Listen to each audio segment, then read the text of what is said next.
उत्तर प्रदेश के विशाखापट्टनम की LG polymer industry में बीती रात एक बार फिर से गैस लीकिंग शुरू हो गई। बताया जा रहा है कि गुरुवार को जिस टैंकर से रिसाव के चलते हादसा हुआ, उसी टैंकर से एक बार फिर से स्टारलीन गैस का रिसाव होने लगा है, जिसके बाद से 3 किलोमीटर के इलाकों में पड़ने वाले गांव को एहतियातन खाली कराया जाने लगा। हालात पर काबू पाने के मकसद से मौके पर फायर ब्रिगेड की करीब 60 गाड़ियां लगा दी गई हैं और साथ ही किसी भी आपात स्थिति से निपटने के लिए मौके पर एम्बुलेंस भी तैनात कर दिए गए। गुरुवार को गैस रिसाव के चलते 11 लोगों की जान चली गई और इस मामले को लेकर के एलजी पॉलीमर मैनेजमेंट के खिलाफ आपराधिक मामला दर्ज करने के साथ ही सीएम जगन मोहन रेड्डी ने मामले की जांच के लिए उच्च स्तरीय कमेटी का गठन भी कर दिया है। केजे श्रीवत्सन मेरे सहयोगी जुड़ चुके हैं। श्रीवत्सन, क्या हालात है फिलहाल?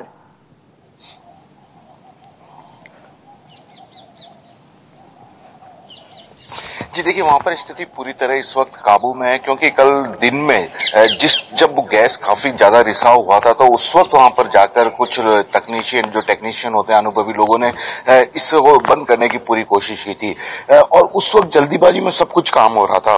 तो ऐसे में जो छोटे छोटे लीकेज पॉइंट थे उनका पता नहीं लगा था और आज कल रात को फिर से इसमें से जब लीकेज की कुछ लोगों ने शिकायत की थी और इस तरह के संकेत मिलने लगे थे कंप्यूटर पे कि कुछ और गैस लीकेज हो रही है, तो उसके बाद रातों रात जाकर उस अनुभवी टीम ने वहां पर इस लीकेज को बंद कर दिया। लेकिन सबसे बड़ी बात है कि आरआर वेंकटापुरम के आसपास के करीब जितने भी लोग रहते हैं, करीब 8 से 10 हजार उन लोगों की संख्या बताई जा रही है, तो उन सभी लोगों को अगले 48 घंटे तक सुरक्षित स्थानों पर भेज दिया गया है। इसके आसपास के इलाकों में वहां नहीं रहने दिया जा रहा है। और वहां के सीएम ने एक उच्च स्तरीय बैठक की मांग भी की है, जांच की मांग की है, उसको लेकर क्या और जानकारी मिल पा रही है?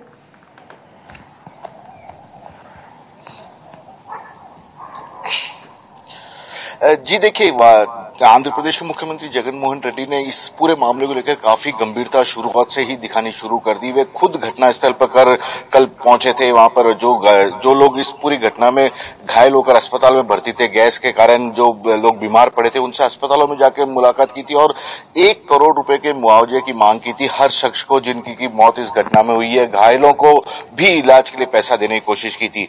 यहाँ तक कि जिसने 2 दिन तक जो अस्पताल में रहकर इस पूरी घटना के कारण इलाज कराएगा तो उसको भी करीब 10 लाख रुपए तक देने का मुआवजे का ऐलान किया था। तो काफी गंभीरता सरकार बरत रही है। इस पूरे मामले की निष्पक्ष जांच की मांग पहले वक्त से उठ रही थी। खुद प्रधानमंत्री को भी पूरी जानकारी दी थी जगन मोहन रेड्डी ने। तो ऐसे में अब इस मामले की जांच की बात की जा रही है कि आखिरकार इस तरह की लापरवाही क्यों बरती गई, जबकि नियम शर्त कायदे सभी साफ थे कि कंपनी खोलने से पहले उसका मेंटेनेंस किया जाएगा, मेंटेनेंस चेक किया जाएगा, लेकिन इस तरह की कोई घटना नहीं की। और चूंकि ये तो सुबह का वक्त था, इसलिए कई लोगों की जानें बच गई, वरना एक बहुत बड़ा हादसा हो सकता था। ठीक उसी तरह जैसे भोपाल में गैस ट्रेजेडी हुई थी, इस तरह का एक बड़ा हादसा भी होने की संभावना थी। तो इस तरह की घटना भविष्य में कम से कम ना हो, इसीलिए एक हाई लेवल कमेटी का गठन किया गया है। कंपनी के खिलाफ एफआईआर भी दर्ज कर ली गई है और आगे की जांच अब चल रही है। बिल्कुल श्रीवत्सन, आप इस खबर पर नजर बनाए रखें, जानकारी लगातार हम लेते रहेंगे। फिलहाल आपका बहुत शुक्रिया श्रीवत्सन। और अब कोरोना से जुड़ी बड़ी खबर आपको बता दें, जो कि मुंबई से आ रही है। ऑर्थर रोड जेल यहां पर कोरोना का नया हॉटस्पॉट बन गया है।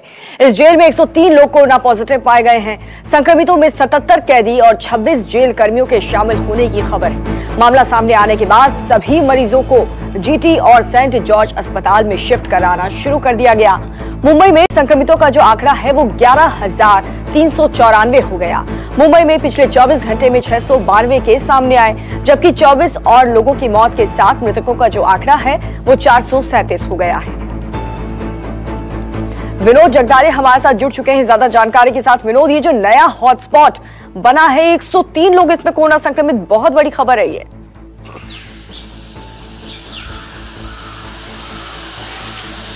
देखिए, मुंबई में लगातार मामले बढ़ रहे हैं। धारावी जैसा हॉटस्पॉट जहां पर मामले लगातार बढ़ रहे हैं, हर संभव कोशिश राज्य सरकार वहां पर कर रही है। उस जगह पर सोशल डिस्टेंसिंग का पालन हो, इसके लिए राज्य सरकार हर बार बता रही है, लेकिन आंकड़ों में कमी नहीं आ रही है। कल आपने देखा कि महाराष्ट्र के मुख्यमंत्री उद्धव ठाकरे ने भी यहाँ पर जो विपक्ष के नेता है उनसे बात की देवेंद्र फडणवीस उसमें शामिल हुए। इसके अलावा एमआईएम के इम्तियाज जलील भी शामिल हुए। हर पार्टी के नेता ने अपने अपने सुझाव उस बैठक में दी है। कोरोना से कैसे निपटा जाए, इस पर आगे का प्लान क्या हो अगर नंबर बढ़ते हैं तो, इसके बारे में सभी बातें वहां पर बताई गई। और मुख्यमंत्री ने सभी नेताओं को भी आश्वासित किया है कि जल्द से जल्द आपके द्वारा दी गई जो सूचना है उन सभी सूचनाओं पर अमल किया जाएगा। जी, बहुत बहुत शुक्रिया विनोद आपका। आप नजर बनाए रखें, जानकारी लगातार हम आपसे लेते रहेंगे। कोरोना से सबसे ज्यादा प्रभावित राज्य जो है वो महाराष्ट्र ही है। यहाँ पर 24 घंटे के अंदर 1216 नए मामले सामने आए हैं, जबकि 43 लोगों की अब तक जान चली गई है। महाराष्ट्र में अब संक्रमितों का जो आंकड़ा है वो बढ़ करके 17,974 पर जा पहुंचा है, जबकि मृतकों का जो संख्या है वो बढ़ करके 694 हो गई। हालांकि अब तक 3,301 मरीज ठीक होकर के डिस्चार्ज भी किए जा चुके हैं।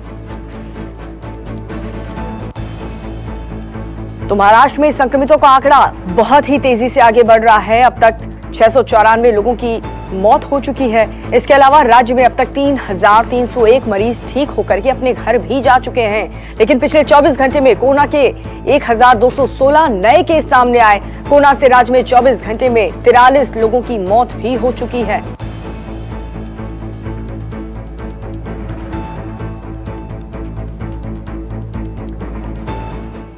तो दिल्ली में कोरोना के एक दिन में सबसे ज्यादा मामले सामने आए हैं। यहां पर 24 घंटे में 448 केस सामने आए और इसके साथ ही यहां पर संक्रमितों की जो संख्या है वो बढ़ करके 5,980 हो गई है। जबकि और मौत के साथ आपको बता दें मृतकों का जो आंकड़ा है वो बढ़ करके 66 हो गया है। हालांकि यहां पर 1,931 लोग ठीक भी हो चुके हैं और अपने घर जा चुके हैं।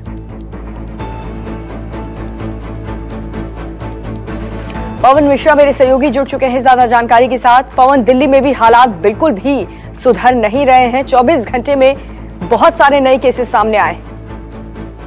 तो पूरी दिल्ली को रेड जोन में घोषित किया गया था, लेकिन सबसे अगर इसमें कहें कि ये कहा गया कि अर्थव्यवस्था सुधारने की बात कहने के बाद दिल्ली के अलग अलग जगहों पर 152 ठेके जो खोले गए, नए जो मामले कल शाम को आए हैं उसमें 4 जो है केसेस ऐसे पॉजिटिव सामने आए हैं जो कि वो व्यक्ति शराब लेने के लिए गया था। और 4 दिन पहले की वो बात है जब अभी टेस्ट की हो रही है, बात हो रही है, और एक व्यक्ति आईसीयू में एडमिट हो गया है।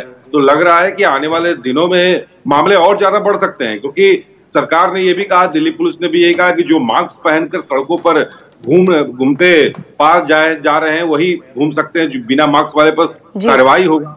लेकिन दिल्ली के अलग अलग इलाकों की हम बात करें, नॉर्थ ईस्ट दिल्ली की बात करें, आउटर दिल्ली की बात करें, जो रूरल एरिया है दिल्ली का, वहां लोग गंभीरता से अभी भी इस बीमारी को नहीं ले रहे हैं, मास्क पहन नहीं रहे हैं। हालांकि ड्रोन से लगातार निगरानी इस बात की जा रही है, ड्रोन से लोगों को ये समझाने की कोशिश की जा रही है, सोशल डिस्टेंसिंग की बात कही जा रही है कि आप इससे दूरी बना करके रहें, क्योंकि ऑरेंज जोन भी नहीं है, कि पूरा इलाका रेड जोन है। और चौंकाने वाले बातें हैं कि जब ये रेड जोन में पूरा एरिया है, इलाका है, तो कैसे हजारों की संख्या में भीड़ सड़कों पर उतरी है। पवन, ये आंकड़े और ना बढ़े, 24 घंटे में जो नए नए केसेस सामने आ रहे हैं उसमें कमी आए, इसको लेकर के क्या रणनीति अपनाई जा रही है, क्या सावधानी बरती जा रही है दिल्ली में?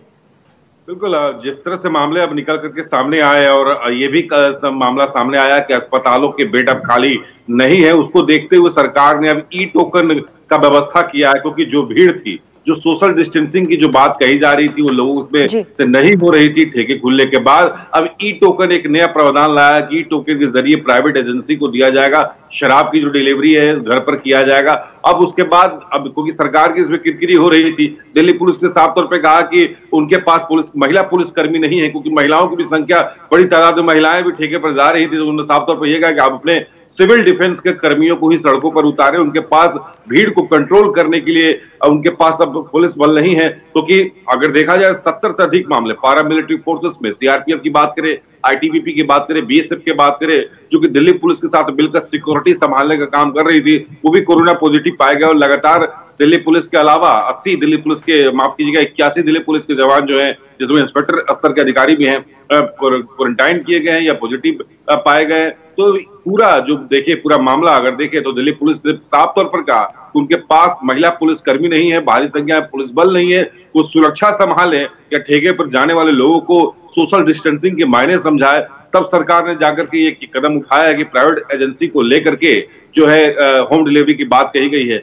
लेकिन चौंकाने वाली बात इसमें आप देखिए कि पूरे दिल्ली में रेड जोन है और हजारों की संख्या में भीड़ सड़कों पर है, और कैसे इसमें ग्राफ नहीं बनाया गया। अगर इस ग्राफ को बनाया जाता तो शायद जो है जो डिस्टेंसिंग की बात कही जा रही है। सही कह रहे हैं पवन आप, बहुत सारी सावधानियां यहाँ पर बरतने की जरूरत है। बहुत बहुत शुक्रिया पवन आपका इस जानकारी के लिए। और बात करेंगे गुजरात की, जहां पर गुजरात में कोरोना अपने सबसे खतरनाक स्तर पर पहुंच रहा है और अहमदाबाद ऐसा शहर है जहां पर पिछले 24 घंटे में 275 नए केसेस सामने आए और 23 लोगों की मौत हो चुकी है, जिसके बाद कोरोना के मरीजों की संख्या 4991 तक पहुंच गई और अब तक 321 लोगों की मौत हो चुकी है। वहीं पूरे गुजरात की अगर बात करें तो पिछले 24 घंटे में 388 नए मामले सामने आए और 29 लोगों की मौत हो चुकी है, जिसके बाद से राज्य में कोरोना मरीजों की संख्या बढ़ करके अब 7013 हो चुकी है। और इन्हीं बढ़ते मामलों को देखते हुए लॉकडाउन का सख्ती से पालन भी कराया जा रहा है और फोर्स की भी तैनाती कर दी गई है।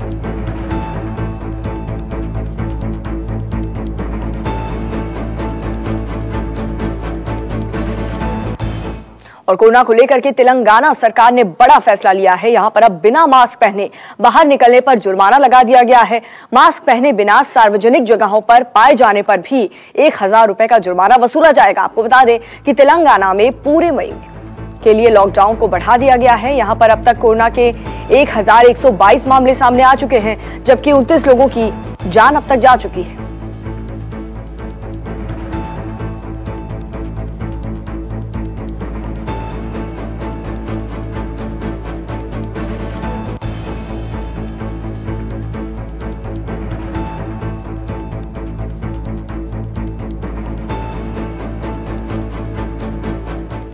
और कोरोना की वजह से यूएई में फंसे भारतीयों को लेकर के एयर इंडिया का जो पहला विमान है वो लौटा है। ये विमान अबू धाबी से 181 भारतीयों को लेकर के केरल के कोच्चि पहुंचा।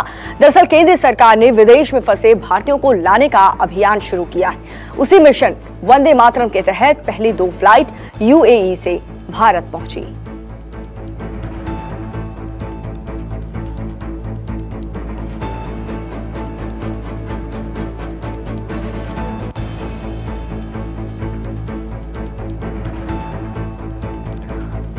तो आपको बता दें 181 भारतीयों को लेकर के कोच्चि एयरपोर्ट पहुंच चुका है विमान। एयर इंडिया के विमान से अबू धाबी से जो भारतीय हैं वो लाए गए हैं। यूएई में फंसे भारतीयों को वापस लाया गया है। तो पूरी जांच और स्क्रीनिंग के साथ इन्हें वापस इंडिया लेकर आया गया और अब जो आगे का प्रोसेस है वो भी पूरी तरह से कंप्लीट होने के बाद ही आगे बढ़ा जाएगा।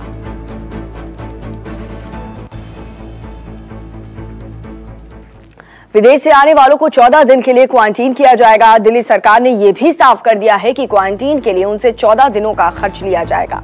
वहीं मुंबई वापस आने वाले भारतीयों के लिए बीएमसी ने शहर के 88 होटलों में 3343 कमरे रिजर्व रखे हैं, जहां पर वापस आने वालों को क्वारंटीन किया जाएगा।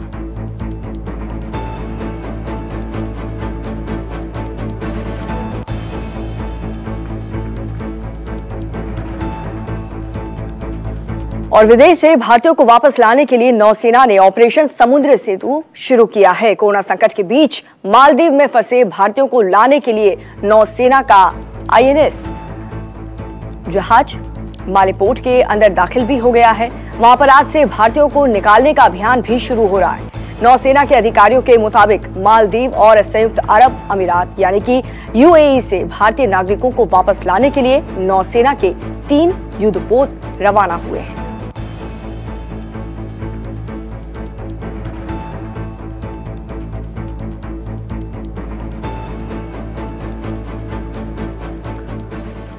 और अब एक अहम खबर, जापान ने कोरोना की दवा को मंजूरी दी है। जहां कोविड-19 के इलाज के लिए गिलीड साइंस कंपनी की रेमडेसिविर नाम की दवा को मंजूरी मिल चुकी है। जापान के स्वास्थ्य मंत्रालय ने कहा कि ये देश में कोरोना महामारी से निपटने के लिए आधिकारिक तौर पर मंजूरी दे दी गई है। जापान ने इस दवा पर 3 दिन के परीक्षण के बाद ये फैसला लिया।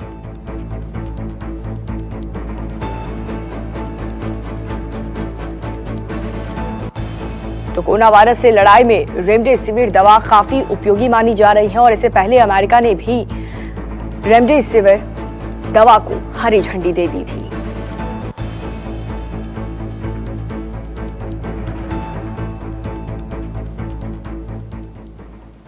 और यूपी सरकार ने शराब की बिक्री के लिए नए दिशा निर्देश जारी किए हैं। निर्धारित एमआरपी से अधिक दर पर शराब बेचने वालों के खिलाफ अब कठोर कार्रवाई होगी। आपको बता दें, प्रमुख सचिव आबकारी ने निर्देश दिए हैं कि जो भी दुकानदार प्रिंट रेट से अधिक पर शराब बिक्री करते हुए पकड़ा जाएगा, उस पर भारी जुर्माना लगाया जाएगा। अधिक रेट पर बेचने पर पहली बार पकड़े जाने पर 75,000 रुपए का जुर्माना लगेगा और दूसरी बार यदि पकड़े गए तो 1,50,000 और तीसरी बार पकड़े जाने पर लाइसेंस ही रद्द कर दिया जाएगा। हालांकि यूपी सरकार ने शराब के दाम बढ़ा दिए हैं, लेकिन ये बढ़ोतरी 11 मई से लागू किया जाएगा।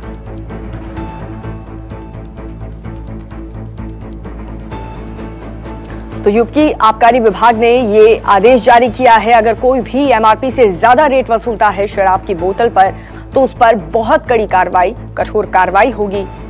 पहली बार अगर पकड़े गए तो 75,000, दूसरी बार अगर पकड़े गए तो 1,50,000 और यदि तीसरी बार भी ज्यादा पैसे वसूलते हुए पाए गए तो लाइसेंस रद्द कर दिया जाएगा।